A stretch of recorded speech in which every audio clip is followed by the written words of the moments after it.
দ্বিতীয় দফা ভোটের আগে কলকাতায় ফের ইডির অভিযান। আনন্দপুর ও আলিপুরে দুই ব্যবসায়িক ঠিকানায় ইডি তল্লাশি চালায়। সোনাপাপ্পুর মামলায় দুই ব্যবসায়িক ঠিকানায় কেন্দ্রীয় এজেন্সির তল্লাশি। আনন্দপুরের ব্যবসায়ী কল্যাণ শুক্লার ঠিকানায় অভিযান ইডির। আলিপুর ও সঞ্জয় কানোরিয়ার বাড়িতেও তল্লাশি ইডির। ধৃত ব্যবসায়ী জয় কামদারের হোয়াটসঅ্যাপ চ্যাটের সূত্র ধরেই এই তল্লাশি। ইডি সূত্রে এমনই খবর।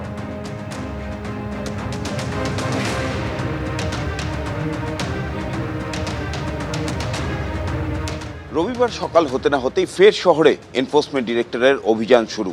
এদিন 7 সকালে একেবারে কেন্দ্রীয় বাহিনীকে নিয়ে আরবানায় চলে আসে এনফোর্সমেন্ট ডিরেক্টরেটের একটি দল এবং আরবানার টাওয়ার 3-তে এইখানেই কল্যাণ শুক্লার ফ্ল্যাটে হানা দেয় ইডি।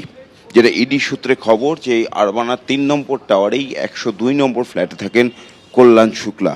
এই কল্যাণ শুক্লার ফ্ল্যাটেই আজ সকালবেলায় ইডির আধিকারিকরা হানা দিয়েছেন। কেন্দ্রীয় বাহিনীর জওয়ানদের নিয়ে এই ফ্ল্যাটে এসে হানা দেন ইডি আধিকারিকরা।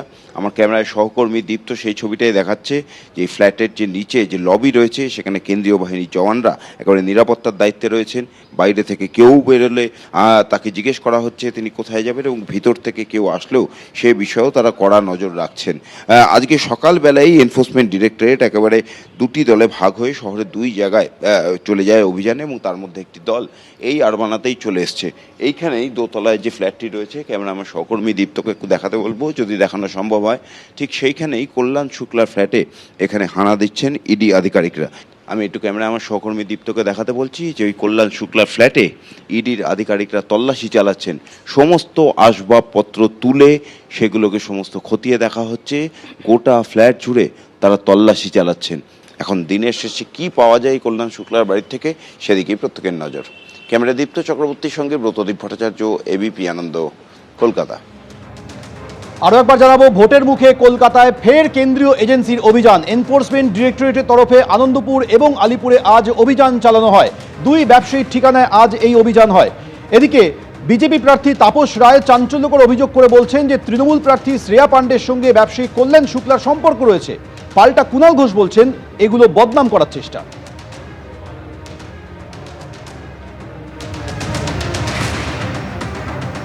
আলাপ করে দিয়েছিল হাজব্যান্ড বলে, আমি যখন ডিস্ট্রিক্ট প্রেসিডেন্ট ছিলাম তৃণমূলের, ওই কল্যাণ শুক্লাকে। প্রথম কথা হলো যে কলকাতা পুলিশ হোক আর সিবিআই হোক আর ইডি হোক, এই শ্রেয়া পাণ্ডে বা কল্যাণ শুক্লাদের বাইরে থাকার তো কথা না।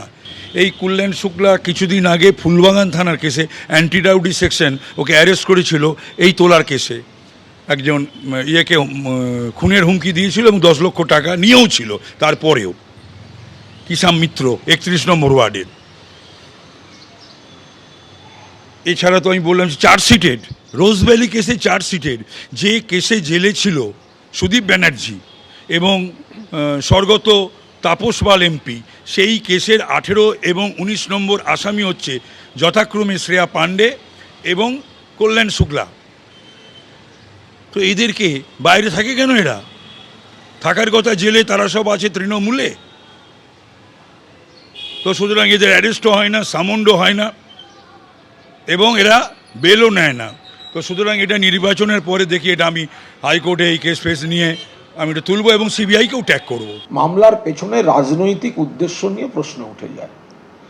শ্রেয়া পাণ্ডে আমাদের মানিকতলার প্রার্থী। শ্রেয়া কিন্তু অবিবাহিত, শ্রেয়া সিঙ্গেল। তো ফলে এই ধরনের কোনো চর্চা যে শ্রেয়া স্বামী অমুক তমুক, এগুলো অত্যন্ত রুচি বিরুদ্ধ। তৃণমূলের একের পর এক ক্যান্ডিডেটকে ডাকছে। 5 বছর আগের মামলা, 6 বছর আগের মামলা ডাকছে।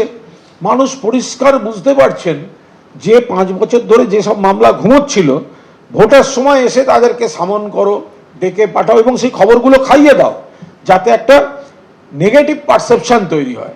ফলে কোনো ব্যবসায়ীর বাড়ি কোনো কারণে যদি ইডি গিয়ে থাকে সেটা তারা বুঝবেন, ওর মধ্যে কোনো রাজনৈতিক মন্তব্য করব না। এবিপি আনন্দ, এগিয়ে থাকে, এগিয়ে রাখে।